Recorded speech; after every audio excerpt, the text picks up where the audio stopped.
እንደ ቃል የተሰኘውና በጥቅምት 2000 ዓ.ም ለህዝብ ያቀረበው የሬጌ ስልት የሙሉ አልበም ስራው ከፍተኛ አድናቆትን ያተረፈለትና ከህዝብ ልብ እንዲገባ ያስቻለው በሙዚቃው ዓለም የተወለደበትም ስራው ነው። በጅጅጋ ከተማ በ1967 ከእናቱ ወይዘሮ አማረች ተፈራና ከአባቱ መኮንን ዘውዴ የተወለደው ድምፃዊ ኢዮብ መኮንን የአንደኛና የመለስተኛ ሁለተኛ ደረጃ ትምህርቱን በዚያው ጅጅጋና የሁለተኛ ደረጃ ትምህርቱን ደግሞ በከፊል አስመራና ከዚያም ጅጅጋ ውስጥ አጠናቋል። በ1991 ዓ.ም ወደ አዲስ አበባ በመምጣት በቀጥታ የሙዚቃውን ዓለም ተቀላቅሎ መስራት ቀጠለ።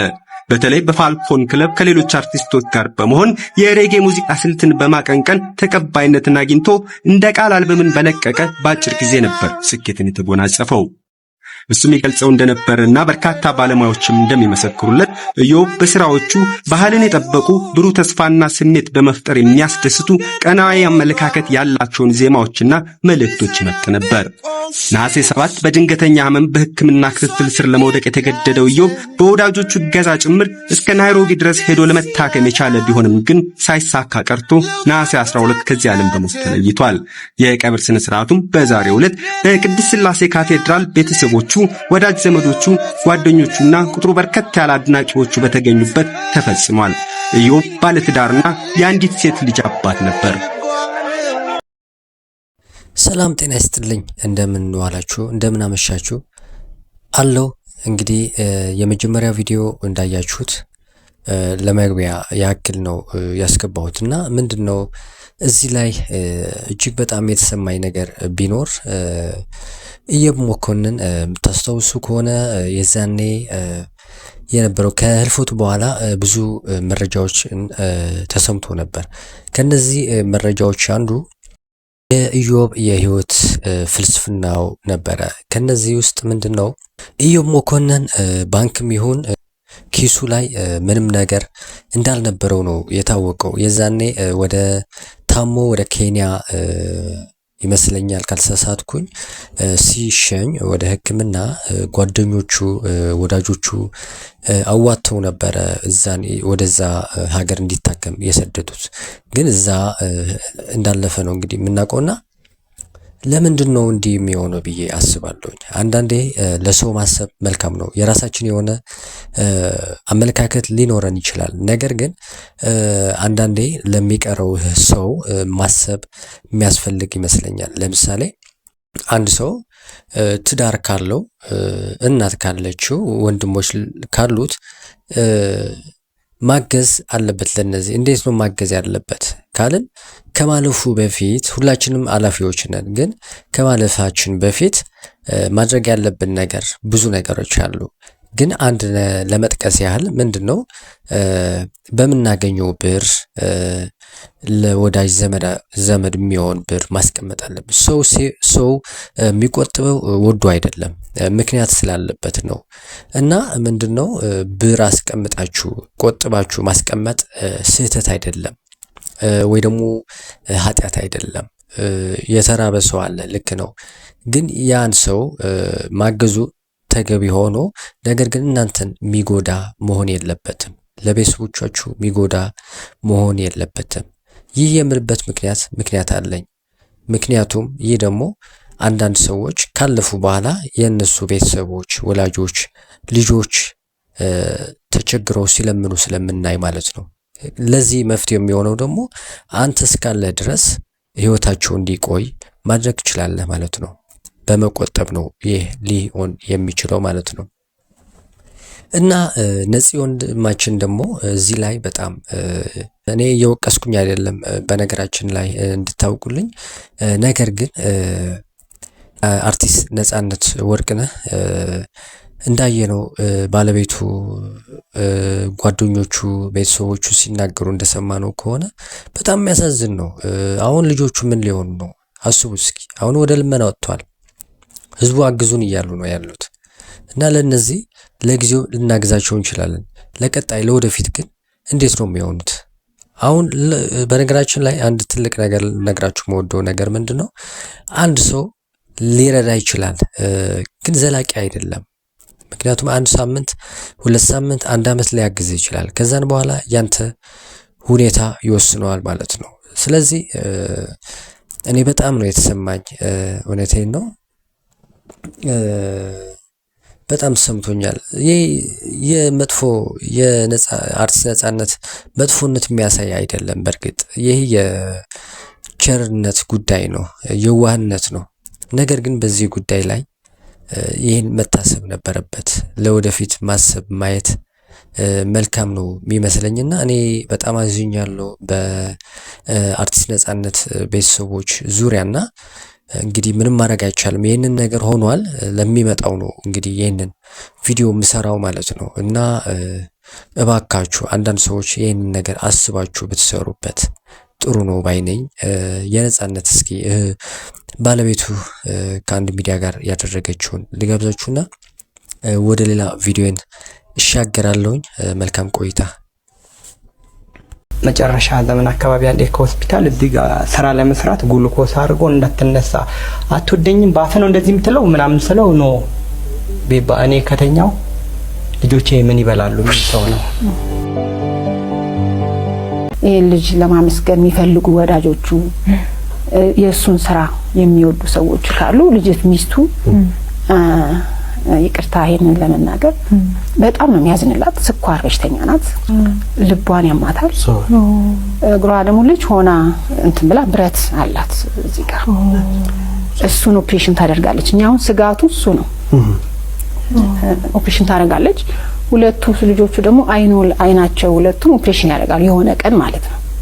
እሱ ከዚህ ነው የሚደጉማት። እሱ አሁን እዛ ታቀልሽ ረጅም ሰዓት ነው የሚሰራው። ያንን ነገር አንኛ እንትን ይላል በቃ ያሳዝንሻል ህይወታቸው።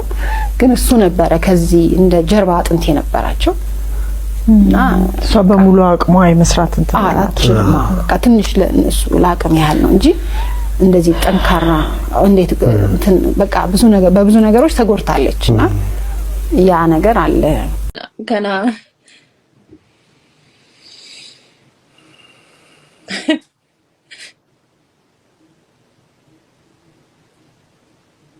ገና አልተቀበልኩትም። ይመጣል አገኘዋለሁ እያልኩ ነው የምጠብቀው።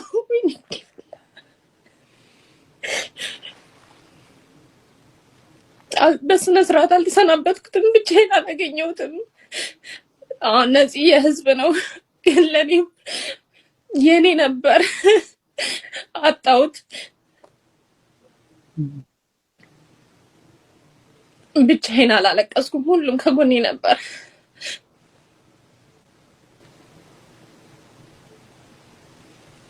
እኔ እንጃ ምን ማለት እንዳለብኝ ራሱ አላውቅም። ይቅርታ ንግግሬ ላስቀይማችሁ ይችላል። ይቅርታ። አይ ብዙ ሰው ይረዳል ብዬ አስባለሁ። ታክቲከኞቹ አስማተኞቹ እንዴት ዋላችሁ? አንዳንድ ጊዜ ሰውን በአልትራሳውንድ በደንብ አድርጎ ውስጡ ማየት ቢቻል እውነት የትኛው ነው ጥሩ የትኛው ነው መጥፎ እናቅ ነበረ።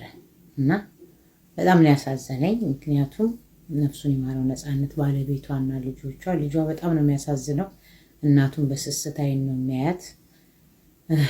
ግን ብዙ ሰው አሁን አንዳንድ ሰው ሲተቻት ለምን እሷ እዛ ሆና እነሱ እዛ ሆነው እሱ ኢትዮጵያ ሆኖ ነው የሚኖር የነበር ለምን ተለያዩ? ከዛ በኋላ ደግሞ በጣም ብዙ ነገር ነው የለቅሶ ዕለት ፊቷን ሸፍና ምናምን ብለው በቃ በጣም ብዙ ሰው ሲተቻት ነበርና ሀዘን በጣም ብዙ ጊዜ ያልደረሰበት ላያውቀው ይችላል። ሀዘን ወዲያውኑ ስትሰሙት ትደነግጣላችሁ። ከዛ በኋላ የኛ ማህበረሰብ ደግሞ ሀዘኑን እንኳን በደንብ አድርጋችሁ እንዳታውቁት በዙሪያችሁ በጣም ብዙ ሰው ስለሚሆን አታውቁትም። ያው ሀዘኑ እንዳለ ሆኖ ያም ይሄም ቢዚ ያረጋችኋል። ከዛ ሁሉም ሰው ወደ የቤቱ ወደ ስራ ወደ ነው ሲመለስ ብቻችሁን ስትሆኑ የዛን ጊዜ ጭንቀቱ ምንም ተመልሶ ይመጣና ይረብሻችኋልና ምን ልል ፈልጌ ነው አሁን ኢንተርቪው ላይ ስሰማ እሱ ነበረ እየሰራ እነሱን አሜሪካን የሚያስተዳድራቸው ምናምን እሱ ደግሞ አብሯቸው ሊኖር ያልቻለበት ምክንያት ብለው ደግሞ ብዙ ሰው ደግሞ በዛ ደግሞ ትችት እንትን ብሏል። እኔ ዝም ብዬ ሳስበው ውጭ ሀገር ሰው ስለሚኖር አለው ማለት አይደለምና የልጆቹን አይናቸውን ኦፕሬሽን ማድረግ እንዳለባቸው እናቷ ማናት ባለቤቱ ግራ ላይ ብረት እንዳለ መስራት እንደማትችል ብቻ የተለያየ ችግር ስሰማ በጣም አዘንኩኝ። የእውነት ነው የምላችሁ። ብዙ ሰው ውጭ ስለሚኖር ጥሩ ኑሮ ያለው በቃ ስለለበሰ ሀብታም፣ ስለወፈረ የተመቸው፣ ስለሳቀ ደስተኛ የሚመስለው በጣም ብዙ አለ። ውጭ ሀገር የሚኖር ሰው በብዛት በጣም ብዙዎቹ በመድኃኒት በስትረስ በተለያየ ነገር አንዳንዱ ምን ይዤ ልመለስ የእናቱን ንብረት ሸጦ የአባቴ የእናቱን ንብረት ሸጦ በስለት በስንት ይወጣል። ከዛ ተመለስ እንኳን ቢባል ታሞ እብደቱንም ሞቱንም ውጭ ሀገር ያደርግና ኑዛዜው ላይ ግን ስቀበር አገሬ ይቀበሩኝ እዚህ ቤተክርስቲያን ብሎ ይናዘዛል። ምንም 5 ሳንቲም ምንም ሳይኖረውና ያሳዝነኛል። የእውነቴን ነው የምላችሁ። ወይ ደግሞ የወጣበትን ነገር ጠንክሮ አይሰራም። ብዙ ሀበሻ ሲወጣ በጣም ስፔሻሊ ሀበሻ ከሀገር ሲወጣ በጣም ከባድ ነው። ለብዙዎቹ በጣም ከባድ ነውና አሁን እኔ ዝም ብዬ ሳስበው ነፍሱን ይማረው ነፃነትም አሜሪካ ሊኖር የማይችለው ምክንያቱም አርቲስቶች የታወቀ ነው። ኦብቪየስሊ ዘፋኞች፣ አርቲስቶች ምናምን ከሀገር ወጥተው መስራት አይችሉም። ምክንያቱም ከሀገር ከወጡ በአማርኛ ብቻ ስለሆነ የሚዘፍኑት የትም ቦታ ማንም ሊያዘፍናቸው አይችልም ኤክሰፕት የሀበሻ ሬስቶራንት ወይም ደግሞ ኮንሰርት ካልሆነ በስተቀር። አገራቸው ላይ ግን ከሆነ ብዙ ኦፖርቹኒቲ ያላቸው ገብቷቸዋል። በጣም ብዙ ሰው የሚያዳምጣቸው ምናምን ስላለ እዛ ነው መስራትም መኖር የሚችሉት። ለዛ ነው ግን ያው ሲቲዝን ከሆኑ በኋላ አሜሪካ ኢትዮጵያ መጥተው መኖር ወይ ከሌላ ሀገር ከሁሉም ሀገር መጥተው መኖር የሚችሉት ያው መስራት የሚችሉበት ቦታ ነው የወጡት። መጀመሪያ የተሻለ ለመስራት ነው፣ ግን ሲያዩት አይሆንም። በጣም ከባድ ነው። ደግሞ የኛ አርቲስቶች ወይም ዘፋኞች ብዙ ጊዜ ከስራቸው ሌላ ብዙዎቹ እንትን የላቸውም፣ ትምህርት የላቸውም እና ይሄን ካጡት ሌላ ምንም ነገር የላቸውም። የተወሰኑት ናቸው ላይክ እንደ አብዱኪያር እንደ ማነው ስሙ ሰለሞን ይካአሉ እንደ አብርሃም ምግበይ አብርሃም ገብረመድህን ምናምን ናቸው እንጂ ጥሩ ስራ ኑሯቸው በጎን በኩል ይሄን ነው። አሁን እነዚህ ከዘፈን ቢቀሩ ወደዛ ይሻገራሉ። ሞስት ኦፍ ዘም ግን እንደዛ አይደሉም እና ወይ ባላቸው ነገር ህዝብን አክብረው መስራት ነው ያለባቸው ወይም ደግሞ ሌላ ሙያ መማር ነው ያለባቸውና እሱም ደግሞ ውጭ ሀገር ሊሰራ የማይችልበት እንደዛ ሊሆን ይችላልና ሰው እንጃጅ አታርጉ። ከዛ ውጭ ግን በጣም ነው የሚያሳዝነው።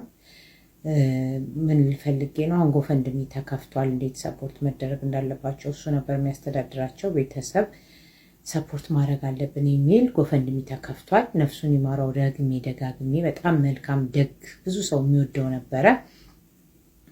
ነገር ግን አሁንም ቢሆን ጎፈንድሚ መከፈቱ መጥፎ ነው እያልኩ ሳይሆን አዘ ሴም ታይምስ ደግሞ ልጆቹን በጣም ዳውን የሚያደርግ ነው እና አርቲስቶች እንዲህ ይሄንን ጎፈንድሚውን ወደ ሚዲያም ሳታወጡ እውነት ስለ እውነት እንደው ለልብስም ለማይረባ ነገር እንኳን አውጣችሁ ሰውን እንቁልልጅ ስትሉ ከምትውሉ እዛው ባለው ስብስብ ጥርቅም አድርጋችሁ እውነቴን ነው ብትሰጧቸው አይሻልም? እንደው ስለ እውነት ማለት ብዙ ወዳጅ ስላለው ብዙ ሰው ሊሰፖርት ሊያደርግ ይችላል። ግን ጎፈንድሚ መከፈቱ ተገቢ ነው ብላችሁ ታስባላችሁ? እናንተ ራሳችሁ ካላችሁ ላይ እዛው በማህበሩ ሰብሰብ አድርጋችሁ ብትሰጧቸው ሞር የተሻለ ነው ብዬ አስባለሁ። ከዛ ውጭ ግን አሁን ይሄ ጎፈንድሚ እኔ እንጃ አላቅም። ልጆቹን ካልሰበራቸው እናትም እንደ እናት ካልሰበራት አሜሪካን ሀገር ብዙ አመት ኖርክ ማለት ብር አለህ ማለት አይደለም እና ብዙዎቹ ብዙ ሰው የለውም።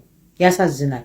ከአሜሪካ ዶላር ቢመጣ ኢትዮጵያ ይጠቅማል እንጂ የኢትዮጵያ ብር ወደ ዶላር ተቀይሮ በጣም ከባድ ነው። ምን ያህል ቢሆን እንደሆነ አስቡትና አም ሶሪ ጽናቱን ይስጥሽ ላንቺም ለልጆችሽም እላለሁ። ከዛ በተረፈ ግን ሁላችሁም በምትችሉት መንገድ ብታግዟቸው ደግሞ ጥሩ ነው ብዬ አምናለሁ። ግን ፈርስት ኦፍ ኦል አርቲስቶች ናቸው ይሄንን ማድረግ ያለባችሁ ብዬ አምናለሁ። አድማጮች እንግዲህ እንደሰማችሁት ነው። በጣም ልብ የሚሰብር ጉዳይ ነው እና ያሉበት ሁኔታ ይህንን ይመስላል።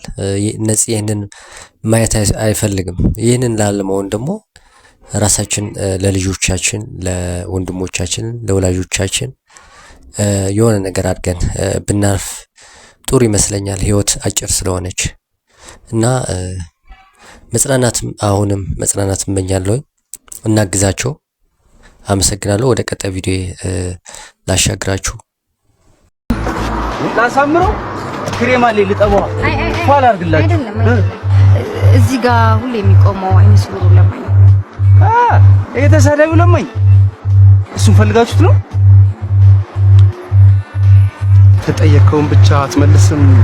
ሰው ከምታማ ሰው ማማት ጥሩ አይደለም። እሺ አንተም ጥሩ እንዴ? እሱን እኮ ነው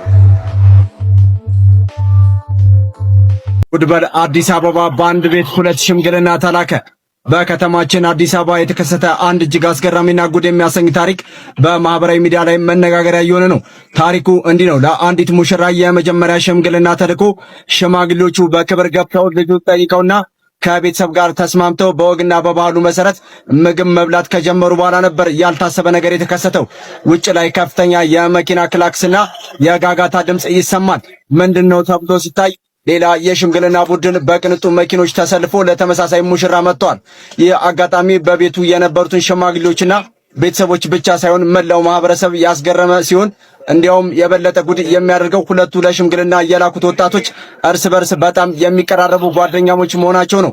ከፍተኛ የሚባል ጠብና ጭቅጭቅም የተፈጠረ ሲሆን ይህ በታሪክ ተሰምቶ የማይታወቅ አጋጣሚ በከተማችን መነጋገሪያ በመሆኑ ብዙዎች ምን አይነት ዘመን ላይ ደረስን በማለት ገረምታቸውን እየገለጹ ይገኛሉ። በእርግጥም እንዲህ አይነት ሁኔታ በባህላችን ውስጥ እጅግ ብርቅና ፈታኝ የሆነ አጋጣሚ ነው። ታሪኩ ገና ያላለቀ ሲሆን ተጨማሪ መረጃዎች እንደሰማን የምናገራችሁ ይሆናል። እናንተስ እንዲህ አይነት ገጠመኝ ሰምታችሁ ታውቃላችሁ? እኔ በበኩሌ ሰምቼ አላቅም። ምናልባት እናንተ ሰምታችሁ ከሆነ እኔ እንጃ። በጣም የሚገርም ነው። እንግዲህ አነጋጋሪ ነው ያለው። እስኪ ምን ይሆናል ብላችሁ ትገምታላችሁ? እስኪ ምናልባት ኮመንት ላይ ጻፉልኝ። የምትገምቱትን ነገር በጣም ስላስገረመኝ ነው ይዤላችሁ የመጣሁት። እኔ እንጃ ምን ሊሆን ይችላል። እንግዲህ እስኪ ኮመንት ላይ ጻፉልኝ ጋይስ። ሄሎ ማነው? ቤት ኪራይ ባለቤት አልነገረችን? ቤት ኪራይ 1 ወር ሳትከፍል 2ኛ ወር መጥቶብሃል። እየሞከርኩኝ ነው ትላለህ እንዴ? እየሞከርኩኝ ነው። ያንተን የቤት ኪራይ ልከፍል እየሞከርኩኝ ነው። የልጆች ትምህርት ቤት ልከፍል እየሞከርኩኝ ነው። የሚበሉት አጥተው እየሞከርኩኝ ባለቤትን አሟታል። ሰው አይደለ እንዴ? ይኸው ተመልከት። ይሄ የልጆች ጌም የሚጫወቱበት ልሸጥ እየሞከርኩኝ ነው። አስብ እንጂ ሁሉም ሰው እየሞከረ ነው በዚህ ሰዓት። እጁን አጣጥፎ የተቀመጠ ሰው አለ እንዴ? ታገሰኝ በቃ እየሞከርኩኝ ነው።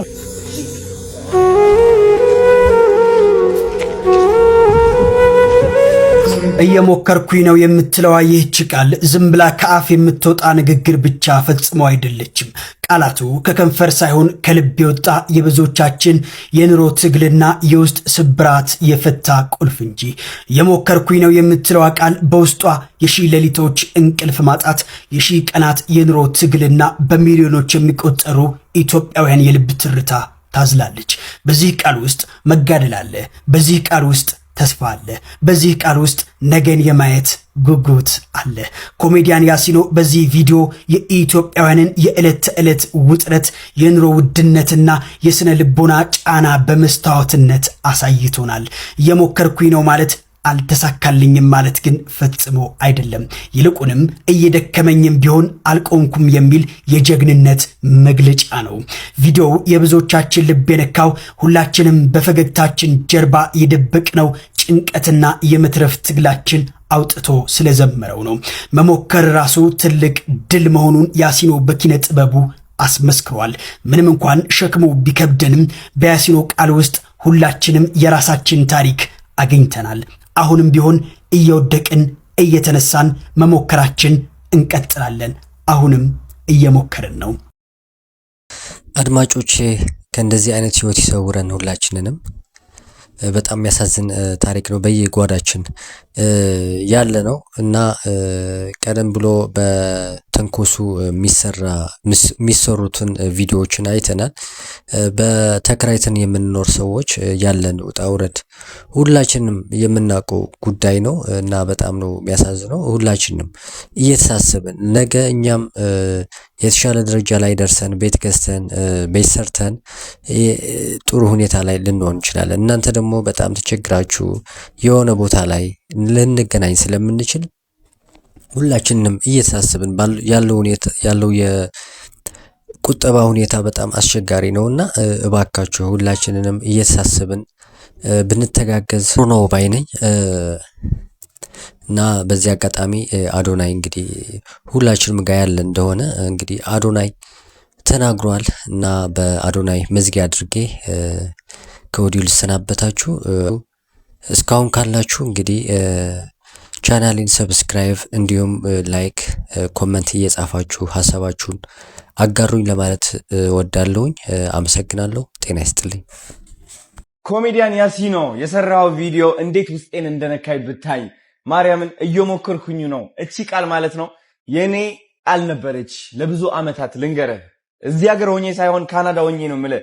ለስንት ጊዜ እየለፋው እየሰራው የቤት ኪራይ መብቃቃት ያቅተኝ ነበር። ተውና የቤት ኪራይ ምግብ መግዣ ለራሱ አጣ ነበረ።